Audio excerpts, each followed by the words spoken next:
जी welcome back, खुशामदीद एक दफ़ा फिर। इस वक्त मैं बहुत ज़्यादा नर्वस भी हूँ और बहुत एक्साइटेड भी हूँ बिकॉज वाकई में हम ड्रामा नहीं कर रहे।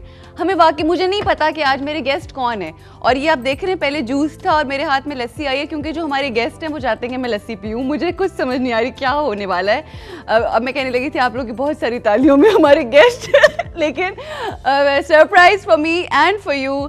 Please welcome our guest. Who is this? अस्सलाम वालेकुम। पहाड़ और निकला नूर। नहीं जी, लो जी, मुझे नहीं पता था कि ये मेरी सहेली भी, मेरा भाई भी। कैसे ठीक ठाक हैं? Please please Noor, you are always there to give me surprises. Please have a seat. I'm so happy. और आपको पता है, आपको बहुत अरसे से हम चेज कर रहे थे। नहीं, आप सलामत रहे। कैसे हैं आप? बिल्कुल ठीक। तालियां होनी चाहिए थी इसके ऊपर जी, हमारे सरप्राइज गेस्ट आए यहाँ पर। क्या हाल? मुझे भी बजाइए। वही बहुत अच्छी जगह है, बड़ी मजे की। और तुम बहुत मुबारक, बहुत अच्छा। I have no words. ये किसका आइडिया था ये सरप्राइज वाला? ये इसमें बहुत सारे मुजरिम शामिल हैं और सारे ही अभी बाद में पता लगेगा, है ना। अच्छा, आपको पता है कि मेरी जिंदगी का बेस्ट इंटरव्यू जो हुआ था वो नूरुल हसन ने लिया था। और हुआ ये था कि हु इज़ दैट वुमन मैं एक शो करती थी और इन्होंने मुझे बहुत अरसा दराज से इन्होंने कहा था कि जब भी ये शो ख़त्म होगा अरूज तो मैंने आपका लास्ट जो शो होगा वो मैंने करना। मैंने कहा डन, बिल्कुल डील हो गया। फाइनल जब हुआ हम लोग, मैंने इन्हें फ़ोन किया स्पेशली, ये हमने पैसे भी नहीं दिए टिकट के, स्पेशली ये फ्लाई करके लाहौर से कराची आए और वहाँ पे हुआ। और मेरा था कि it's going to be just another interview, ठीक होगा। अब यहाँ पे हम बैठे हुए हैं, वो अगर हमारे पास क्लिपिंग होते तो मैं दिखा सकती, मगर हम बैठे हुए हैं और कहते, इन्होंने एक सवाल किया कि देखें आपकी ज़िंदगी के अंदर बड़ा अहम किरदार अदा करता है हस्बैंड, और आप जो भी करती हैं देखें आपके पीछे खड़े हुए हैं, and he is always behind you, and he is always behind you, and I was like yes, he is always behind me, absolutely, and he was like he's standing right behind you. मैंने कहा yes yes, and then I looked and he was like हाँ he's there, और मैंने पीछे देखा और वो खड़े हुए थे, and I was like literally surprised. So I think you are one of those very very very special people so kind in my life जिनसे मैंने बहुत कुछ सीखा है। मुझे लोग बड़ी मेरी तारीफ़ करते हैं, ये उनका प्यार, उनकी मोहब्बत कि शायद मुझे कुछ बोलना आता है, मगर मैं नूर को देख के बोलना सीखती हूँ। मैं इसके पीछे छुप जाऊँ उस्ताद वो सोचेंगे कि यहाँ से सीखा तो क्या सीखा होगा, मतलब ये भी सोचो। नहीं।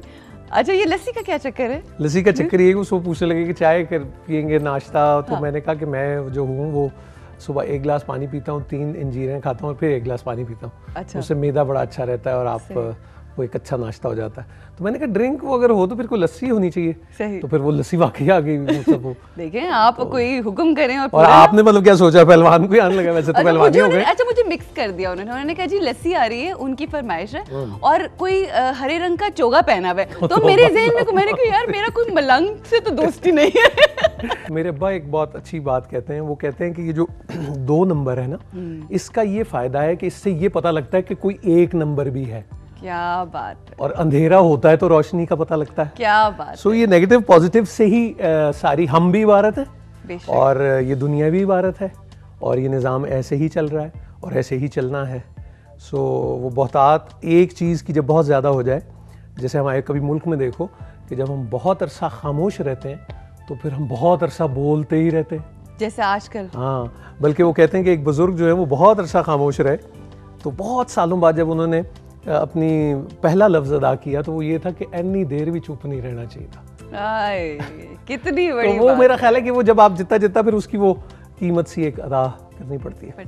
अच्छा Noor, I am not prepared, I have not prepared any question, मगर आपसे पूछने के लिए क्वेश्चंस प्रिपेयर करना जरा ज्यादती हो जाती है। वैसे तो पहले तो आप वैसे मुझे ये बताएं कि कैसा रहा तजर्बा? अच्छा, आप मेरा इंटरव्यू लेंगे शो का? हाँ बताओ। अल्लाह का शुक्र है, इतना अच्छा एक्सपीरियंस जा रहा है कि वही बात है ना कि एक चीज़ आप करते हो, मुझे पता है कि मैंने ये क्यों शुरू किया। जिस तरह से भी शहनाज भी आई हुई थी, बहुत ज़रूरी होता है कि आपको मकसद पता हो। ठीक है, मेरा मकसद इस शो को करने का मैं नहीं हूँ, इस शो को करने का मकसद वो तमाम मेरी सहेलियां हैं, वो तमाम लोग हैं कि जिनके लिए अगर मेरी कोई कही भी बात किसी के काम आ जाए या मैं किसी भी कैपेसिटी में किसी के काम आ जाऊं। कभी कभी मैं सुनता हूँ रूज, तो मुझे लगता है कि वो जो एक नगमा लगा करता था ना, तुम कौम की माँ हो सोचो ज़रा तालीम तुम्हारा जेवर है। अब यू साउंड सो स्कॉलरली और तुम इतनी बड़ी बड़ी बातें करती हो, इतनी मुश्किल बातें इतनी आसानी से कर लेती हो। मैं तो लस्सी पीता ही रह गया हूँ मतलब जिंदगी में।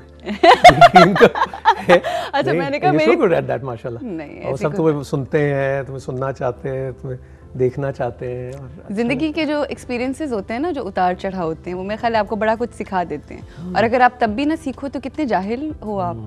तो देखो अभी यही उतार चढ़ाव वाली बात भी बिल्कुल ऐसे ही है, अप्स एंड डाउन्स। कभी सोचो कि जब स्टेल जिंदगी चलती है, एक ही तरह की गुजरती है, तो कभी सोचो वो कैसी होती है।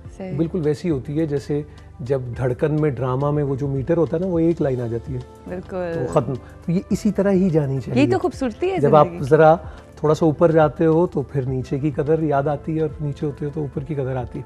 मैं एक बार एक ट्रेनिंग के लिए सिंगापुर गया, तो वहाँ एक मेरे इंस्ट्रक्टर जो थे वो फिलिप थे उनका नाम, तो बड़े अच्छा, वो मेहनत करने वाला आदमी था। तो उसने मुझे बड़ी मज़े की बात बताई। उसने कहा past is history and future is mystery and present is a gift, that is why it is called present। वाह वाह, तो वो मैंने कहा यार ये तो बड़ी मजे की बात है। अब वो तारिक अजीज साहब को तो इतने शेर और सारी चीजें याद हो जाती है, तो वो भी बड़ी होती है कि मुझसे क्यों नहीं, तो मैंने बड़े मेहनत कर करके याद किया। Past is history, future is mystery, present is a gift. आज वाला आपको पता है कि आपके आने से पहले जो हमारी गेस्ट थी शहनाज, मुझे लग रहा है कि उनका ये सेकंड वर्जन चल रहा है, बिकॉज एग्जैक्टली यही बातें वो करके गई हैं कि यू नो आपको ना पास्ट में रहना चाहिए ना फ्यूचर की फिक्र करनी चाहिए, ऑलवेज लिव इन प्रेजेंट। लेकिन एक बात आपकी इजाजत के साथ मैं सिर्फ ये कहूँ, कभी आपने ये बात सुनी होगी हमेशा, साहिब हाल लोग कौन होते हैं? साहिब हाल लोग वो हस्तियां होती हैं जो हाल के अंदर जीते हैं। सही, ठीक है। और जब वो सांस की बात कर रही थी तो मैं सोच रहा था कि ये सारी बातें जब कहीं दूसरे मुल्क से कहीं हमारे पास आती हैं, तो तब हमें ख्याल आता है कि ये सांस भी कुछ होता है। सही कि जितने हम जिक्र करते हैं, जो हमने अपने बुजुर्गों को देखा, बिल्कुल जिक्र खफी जली, वो सब सांस से रिलेटेड होता है। धड़कन, वो आप जर्ब लगाते हैं, वो सब भी यही होता है। तो वो जो चीजें शायद हमारे पास से होती हैं, तो चूंकि हमारे पास बहुत ज्यादा है, तो हमें उसकी कदर नहीं आती। लेकिन वो कहीं से कोई स्टैंप लगा के आती है, तो कहते हैं देखो जी मैं तो कैसी। बिल्कुल आपकी बात दुरुस्त। इस हवाले से बात करते हैं। यहाँ पे हमारे पास कॉल है मिसेस नईम की। अस्सलाम वालेकुम जी। अरूज, कैसी हैं बेटे आप? मैं ठीक हूँ। आपने मुझे बेटा कहा, मगर मैं फिर भी आपको सहेली कहूँगी। हाँ नहीं, ऐसा है अरूज के आप मेरे बच्चों के साथ पढ़ी हुई हैं। अच्छा। हाँ जी, सना और हिजाब के साथ। तो मैं आज 15-20 दिन से आपका प्रोग्राम भी मुसलसल देख रही हूँ और आपसे बात भी करना चाह रही थी, और रोज कॉल करती हूँ, आज इत्तेफाक से मिल गई। चलिए, थैंक यू। अरूज, मैं आपसे नंबर लेना चाह रही हूँ आपका ज़ाती, क्योंकि मैं आपकी मदर को भी जानती हूँ। हम एक ही जगह रहते थे, कैंट में, एक ही मोहल्ले में। बिल्कुल बिल्कुल। नहीं, डेफिनेटली मैं आपका नंबर ले लेते हैं। हाँ, ले लीजिए, और इंशाल्लाह शो के बाद मैं आपको कॉल करती हूँ। हाँ, मैं आपने शायद समझ की होंगी सना और हिजाब। मुझे बिल्कुल याद आ गया। याद आ गया, बिल्कुल। थैंक यू, बहुत शुक्रिया। अरूज, आपका नंबर चाहिए? बिल्कुल मिल जाएगा आपको। जरा मेरा नंबर आपके पास होगा? आ गया, हमारे पीसीआर में आ गया। Thank you. आंटी। आप हमारे गेस्ट भी हैं जी, उनसे क्या कहेंगे? मैं कहूँगी कि बहुत अच्छे लग रहे हैं इस रूप में, इस गेटअप में। पहले तो ऐसा नहीं देखा था, लेकिन मैंने वैसे भी इनको देखा हुआ है राहत बेकरी में, आपको भी और इनको भी, और मुलाकात भी हुई है, और मैंने इनसे ऑटोग्राफ भी लिया था। और ऑटोग्राफ भी किस पे लिया था? एक नोट के ऊपर, क्योंकि मेरे पास और कुछ नहीं था उस वक्त। और इस वक्त जब इनकी मैं बातें सुन रही हूँ तो बहुत अच्छा लग रहा है, बहुत ही अच्छा, कि इंसान कहाँ से कहाँ पहुँच जाता है। बिल्कुल। चलें, थैंक यू। नेकियों के सहारे आप सलामत रहें जी। थैंक यू सो मच, बहुत शुक्रिया। हैव एन A+ डे, और इंशाल्लाह आपको कॉल करती हूँ मैं इसके बाद। ये इतनी समझदारी की बातें नूर, ये जो आप बातें लोगों से पूछती हैं। लो जी, एक सरप्राइज कॉल भी आ गई। आज तो कुछ सरप्राइज एपिसोड चल रहा है हमारा। लस्सी पी लीजिए, मेरा ख्याल है। लस्सी पी जाए जी। अस्सलाम वालेकुम। वालेकुम अस्सलाम, क्या हाल है आपका? एक ऐसी आवाज एक ही शख्स की हो सकती है जिंदगी में। बिल्कुल। आपको पता है जवाद साहब, अब हम पे फर्ज है कि हम इनको सुने। बिल्कुल नहीं, पहले मैं जरा अपनी सुनाऊंगी, फिर सुनूंगी। जवाद साहब, जवाद साहब, आपको मैं सारे लोगों दुनिया के सामने बताना चाहती हूँ कि मैं आपकी बहुत बड़ी फैन थी और हूँ। बहुत शुक्रिया आपका, बड़ी मेहरबानी है। और असल में वो सरप्राइज तो मुझे नहीं पता किस तरह है, मैं तो एक बिल्कुल आम सा आदमी, और आम सा आदमी सारी उम्र समझा है, इंशाल्लाह समझता भी होगा। लेकिन ये है कि अभी सुबह नईम ने मुझे फोन किया और मैं इसलिए जाग रहा हूँ, मैं एयरपोर्ट जा रहा हूँ, मैंने कराची के लिए फ्लाइट पकड़नी है। मैंने कहा कि अगर नूरुल हसन बैठे हैं और आप बैठी हैं और बात हो सकती है तो अच्छी बात क्या हो सकती है सुबह सुबह। क्या कहेंगे आप नूर से? कहाँ जा रहे हैं?